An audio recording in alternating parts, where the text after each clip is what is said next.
So picture this, right? It's 10:47 p.m. on a Tuesday and you're in your Uber heading home with your laptop open on your knees and you're frantically typing into your PowerPoint slide because your partner just emailed you saying, "Can we please fix this note on page 33?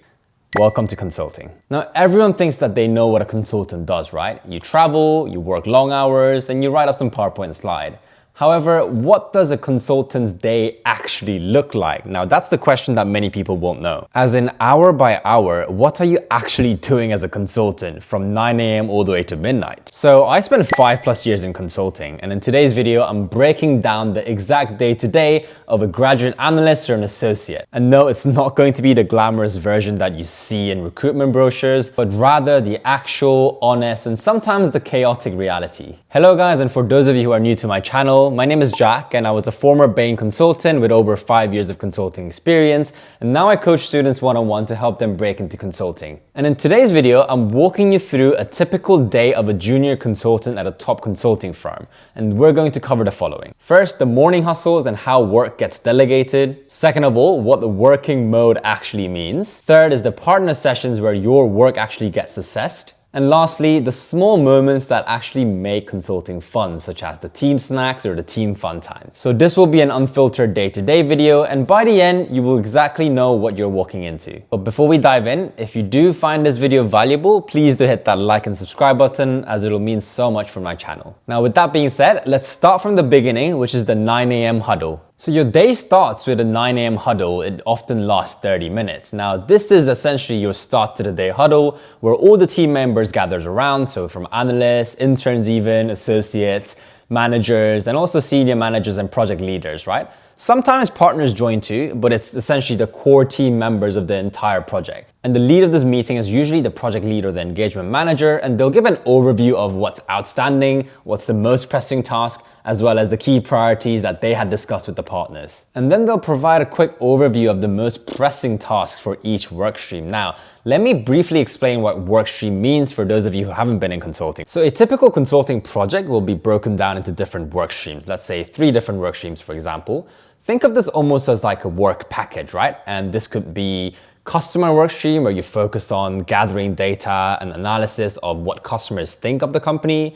There could be a competitor work stream where you're essentially running through the different benchmarking against different competitors. There could also be a financial model or a business case work stream where you literally work through the client's internal data to figure out their historical and also forecast financials. And each of these 3 work streams will have a leader, often senior consultants or managers, for instance, and a few junior analysts or associates that are actually running and doing the day-to-day work for them. And as a junior graduate analyst yourself, you will mostly be listening in this meeting at the start of the day huddle, but specifically listening carefully to what your work stream's priorities are. And this 9 a.m. meeting is going to set the tone for the day, right? Because if a client sent an emergency note last night, or if the partner completely overthrew the entire deck, well, you obviously know that you had a long day coming. Right, and after the big team huddle, at 9:30 for 30 minutes, you will then go into your workstream huddle. Now, this is where you as a junior will meet with your direct supervisor, a senior consultant or a manager, for instance, and they will basically reiterate the task that needs to be done today,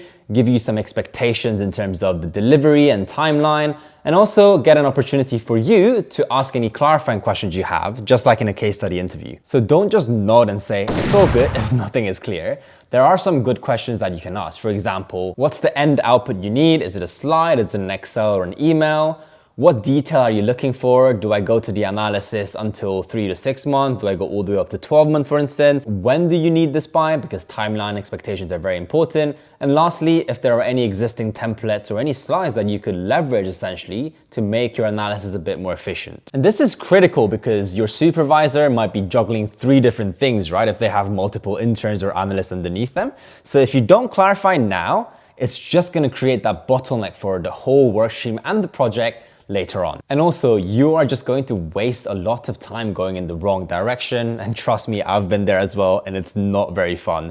So do ask those clarifying questions in your first 30 minutes. All right, now once the meetings are all done, from 10 a.m. to about 12 p.m., you now have your working mode. And look, if you're a junior analyst without a direct client contact, this is going to be a time where you're fully zoned in on your tasks. And let me give you an example of what this might look like, right? Let's say, for example, your workstream leader gave you a task and said, hey, go and analyze all the customer retention data for the client in the last 12 months because I need to understand which customer segments have the highest churn and why. And so on the basis of that, here's what your morning might actually look like. So step one, you need to get the data. So you would go onto the share folder or an excerpt from the client's email and download the data and see what it looks like. And step two is going to be cleaning the data because a lot of the time, and I kid you not, most of the client data will be messy. It'll have missing fields, wrong names, emails and telephone address columns. So you will take a lot of time actually cleansing all of that data out.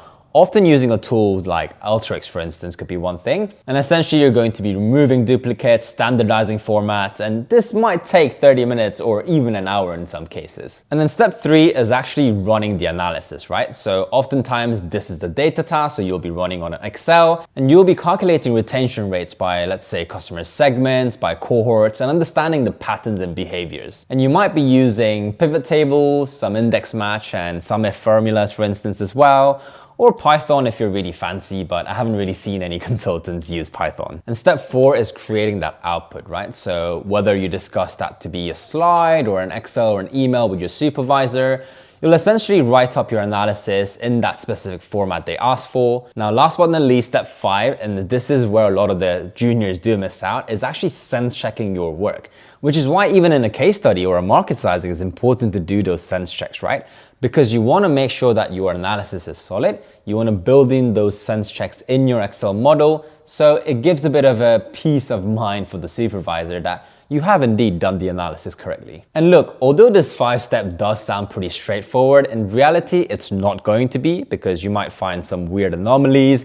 You might need to reach out to your client for them further data sets. Sometimes your Excel model will just spit out these reference errors that just drive your mind insane. But essentially, that is going to be the bulk of the work that you're doing. Now, the caveat here is that if you are a more senior analyst, or let's say you're an associate, you might then have a client contact. So between those 10 to 12, you might have in half an hour with the client, providing them a quick progress update on your work, as well as gathering any further information that you might need from them as well. But as a fresh graduate analyst, you're mostly going to be in those analysis mode in these hours. Right, and at 12 p.m., people start to get hungry. So between 12 to 1 is officially the lunchtime. But the thing about consulting is that you never really get that full hour as your lunchtime. On a busy day, you will literally be working on your desk while eating. And on a non-busy day, you might have 30 minutes or 45 minutes to actually sit down and have some nice lunch. And look, I've seen two types of analysts during lunch hours, right? Type 1 is those analysts that are super busy and they want to eat by themselves while doing work on their desk. And type 2 is those analysts that go out and have dinner with their cohort, with their project team, or even people that they want to build network with. Now, if you are a fresh graduate, I would strongly recommend you take path 2 because you need to start building those fundamentals of your network from early on. Honestly, some of my best relationships at Bain did come from these lunch hours and lunch times that I spent together, because you learn about different industries, you learn about horror stories, get some career advice as well from more senior members, and honestly, you just feel a bit less alone in this whole grind mindset. So don't be shy and be in the office, especially in your early days, and meet with people, have lunch, have coffee with them, and trust me, your network will start to pay dividends when you need your network to staff you on better projects or provide advice when you are on tough projects. Also, like most of the consulting firms are going to have nice stipends or cafeterias, so the food actually isn't too bad. So go into the office. Okay, let's say it's after lunch at 1 p.m. Now you might have another half an hour-ish meeting with your direct supervisor, so the workstream leader, and you're mainly going to discuss A, do you have any roadblocks so far? B, what has been your progress? And C, what support do you need from the workstream leader to complete the task? And also, this is where your workstream leader might pivot your task or add on some tasks or even subtract some tasks based on his or her opinion on how the workstream itself is running. Consulting is dynamic because the client might have sent through an urgent data set or the partner might have wanted some analysis urgently too. So priorities always shift in consulting and you need to be ready for that even as an analyst. All right, and at 1:30 p.m. to 2:30 p.m., you might have what's called a partner session. Now, these are the sessions where project leaders or workstream leaders as well might present their initial hypothesis and analysis to the partners and the senior partners partners of the whole project. So think of it like this, right? The partner is the ultimate quality control, and they're asking questions like, is our analysis answering the client's question? Does it cover most of the items in the scope? Is our recommendation backed up by solid data? Where are the gaps that I need to plug into? And also, how will the client react to this? Because sometimes the slide layout might not be optimized for that specific senior client. So they might want you to change the layout of the presentation slide to account for the style of that client. Now, as a junior analyst, you might be thinking, well, I'm not going to be involved in these sessions, right? And that's true. Most of the times you might not get invited. But here's my advice. Just ask to be invited anyway and listen in. You can say something like, I'd love to sit in on the partner sessions just so I can learn about the broader context and gain an understanding of the overall client situation. And most workstream leaders will appreciate this initiative, right? Even if you're just listening in the corner. And you learn so much from how partners think about problems, what level of rigor they usually expect, and how workstream leaders or project managers deliver their insights and their presentations too. And also sometimes, but rarely, the partners might ask you, the junior analyst, some questions directly as well. For example, how do we come up with this 3-month retention data for this customer segment A? And of course, you've run the analysis, so oftentimes you'll be on the spot to answer that specific question. So guys, don't hide as a junior and ask to be in that room. Okay, now it's 2:30 to 4:30 p.m. You have your second afternoon grind time. Now you should have a clear idea on what you need to do based on your workstream leader catch-up and the partner session. So these 2 hours really should just be about finalizing your analysis. For example, during these 2 hours, you might be redrafting your PowerPoint slide based on the partner feedback. You might be asking for some additional data cuts from the research team, and you might be preparing for the additional materials that's required for tomorrow's meeting. Now, that being said, this afternoon grind time might not purely be a heads down time because you might have some calls scheduled that you might need to be involved in. The first of which is the expert calls, right? Now, the expert calls in consulting is what we refer to as we go to industry experts that we've hired to ask them questions about the overall industry, not confidential information, by the way, just the general consensus of what the industry is looking like, how the market is structured, any detailed questions about the business model, for example, that the industry operates on the basis of, and any other specialized knowledge that these industry experts with 20+ years of experience might have. Now, as a junior member, before COVID time, you would have to go into these expert calls and write all your notes on your own. However, these days, of course, thanks to the AI machines and transcription services out there, you don't need to do that as much. However, that being said, a lot of the consulting firms are now putting an onus on you as a junior analyst to actually lead these expert meetings, even when you're just 6 or 12 months into the role. And so that's why in consulting interviews, we look for those presentation skills, communication skills, and the ability to deliver a very succinct and structured responses and questions. Now, the second meeting you might have during these afternoon grind time is what's called a cross-functional meeting. Now, these are quick alignment meetings with the other workstream, right? So for example, you have the retention data, the other workstream might be running on, let's say, for example, the actual customer's key purchasing criteria. You might want to combine the analysis together, come up with a more harmonized recommendation for the client, right? So in these cross-functional meetings, you might discuss the emerging hypothesis for both of your workstreams, as well as any interdependencies that you might have. And also just generally get to know the other people from the other workstream. So this afternoon time is not a perfect delivery time per se,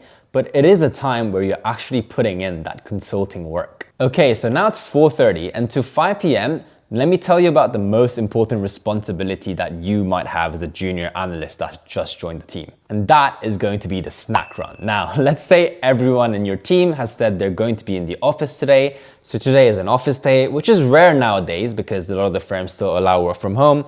But let's say everyone's working in the office for today because we agreed to do that. And in those days, you as a junior have this unofficial but important job to do, which is to go out and get some snacks and coffees and drinks for your teammates. I know not all consulting firms do this, but I used to love when I was a junior or when my juniors used to go out and get me some Gales, some Joe the Juice snacks as well. Because when you're expected to work such long hours and you're foreseeing like 5, 6, or 7 more hours of work to come, These snacks, they mean a lot actually, for your energy and for your morale as well. And it's also a nice team bonding thing as well, right? So you're showing that you care about your team. It's actually a nice refresher before that evening push. So go out there, get some snacks. You can go with other junior members of your whole project team, right? So not just yourself, right? You can go with other analysts or interns in other work streams.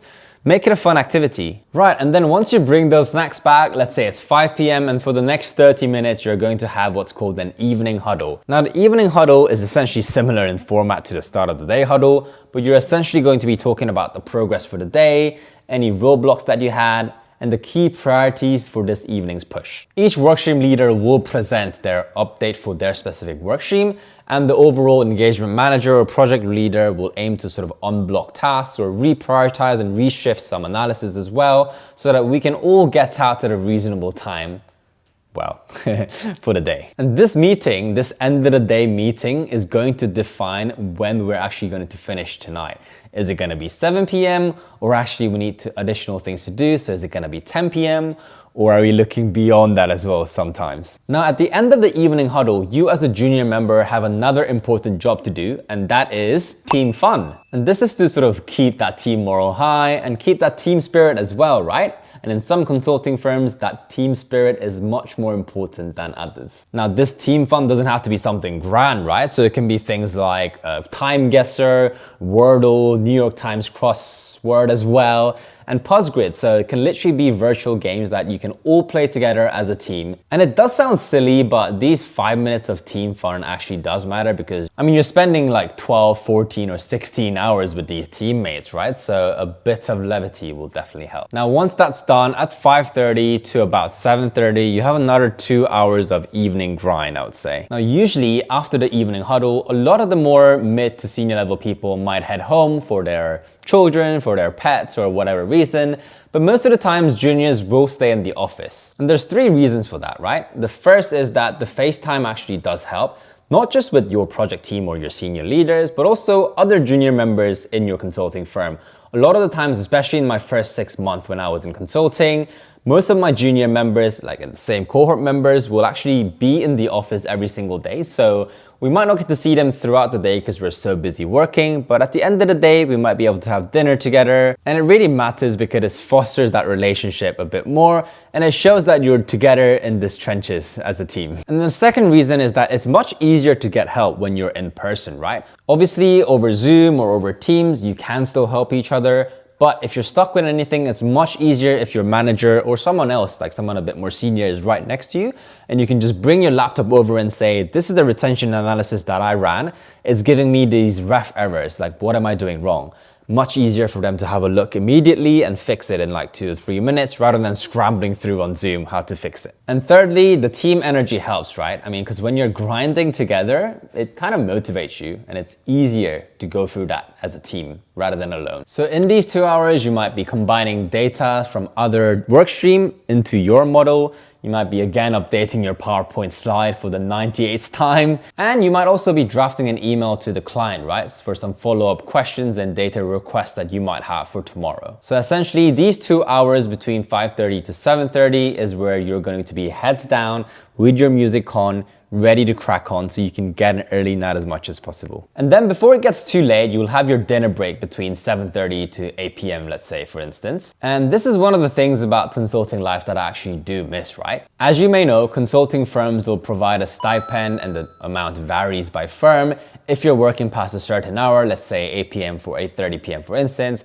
And if you're, as a team, in the office together, you will oftentimes do a bulk order on Deliveroo or Uber Eats or whatever, and you'll oftentimes eat together as a team. And honestly, I miss those times, right? And yes, the stipend and the free food, that's nice too, but what I do miss more is that personal connection time with my teammate. Because the conversation will shift naturally from what is the client asking, have you done this analysis, to more of like, what are you doing this weekend, or did you see that goal from Son from last night? So you get to learn about people's backgrounds and interests outside of work, as well as career aspirations that you might not necessarily get during the day-to-day working time. These conversations do build camaraderie, and honestly, some of my best relationships from Bain has come from these dinner moments where we ordered Korean fried chicken and we were eating through it, discussing K-pop, discussing travel, and just generally life, you know. So as a junior member, don't rush through dinner. Take that 20-30 minutes to really connect with your team.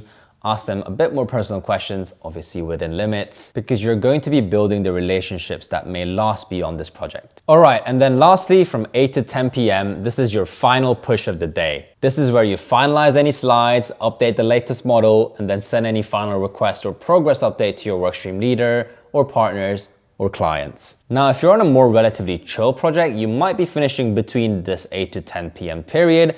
If you're on a more intense project, which is most of the times, you might be finishing closer to that 10 p.m. And if you're on a burner project or you literally have a big deadline coming up tomorrow, you might be working past 10, 11, 12, and sometimes 1 a.m. And then let's say that you finish your work at 10 p.m., right? So between 10 to 11 p.m., this is your heading home moment. And this is what I mentioned in the intro. You might be grabbing an Uber or grabbing a taxi. And then on your way back home, you might get an email or Teams message, ding, from your partner that says, can we please fix these couple of slides? Now that's when you will frantically open up your laptop, look where you made a mistake in horror, and quickly fix those mistakes before anyone finds out. Obviously, the partner already saw it. And honestly, even in those moments, you might be thinking, God, I hate working on the tube, I hate working on the car.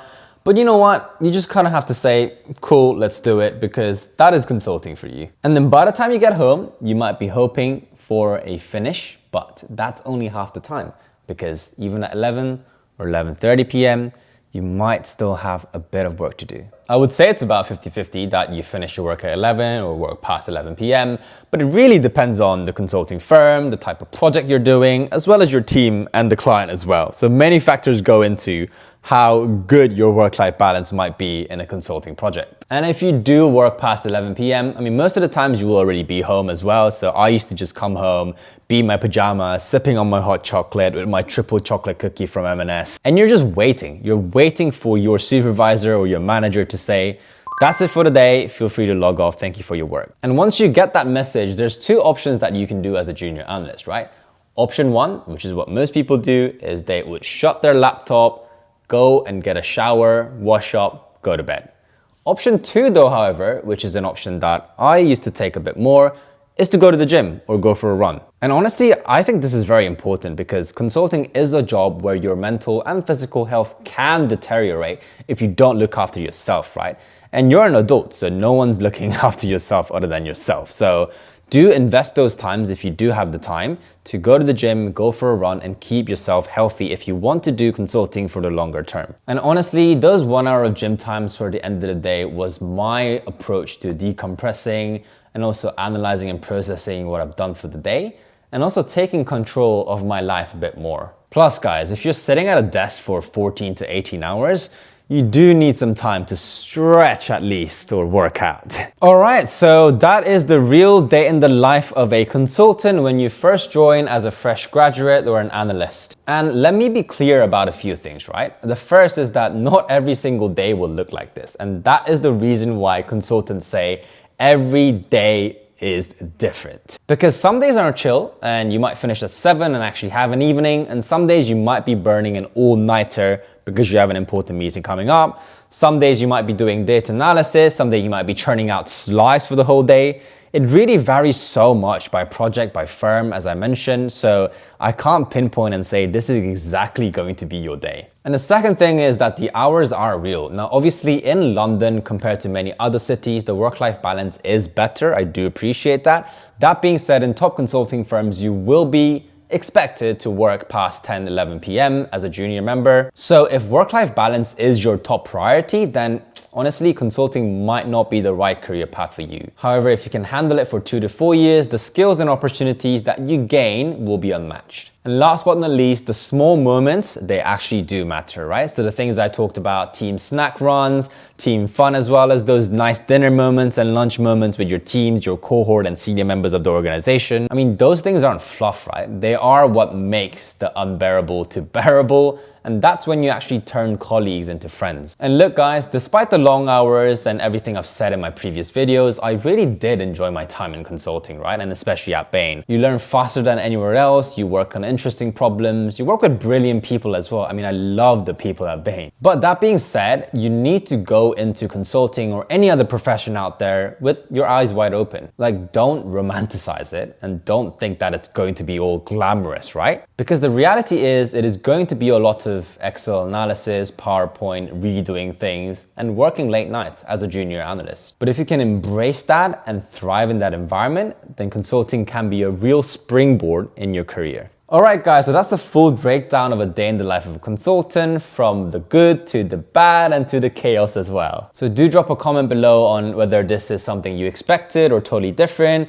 What are you most excited about doing as a junior analyst at a consulting firm? And also, what part of the day do you think you'd enjoy the most and why? Honestly, I do read every comment and I will reply with my own thoughts. And if you found this video helpful and useful, please do hit that like and subscribe button, as it will mean so much for me. And every single week, I will post content on consulting, applications, careers. And if you are serious about breaking into consulting and you want that one-on-one support from someone who's been on both sides of the table, well, check out the link in the description below for Case Study, which is my mentorship program where I take you from CV, cover letter, networking, all the way to fit and case interviews, and eventually hope you get an offer. But even if you don't work with me, I hope this video gave you a sense of reality in terms of what it feels like and what it is like to work in a consulting firm. Because it's better to know now than 6 months in realize that it wasn't what you had expected. So thank you so much for watching, and I'll see you in the next video.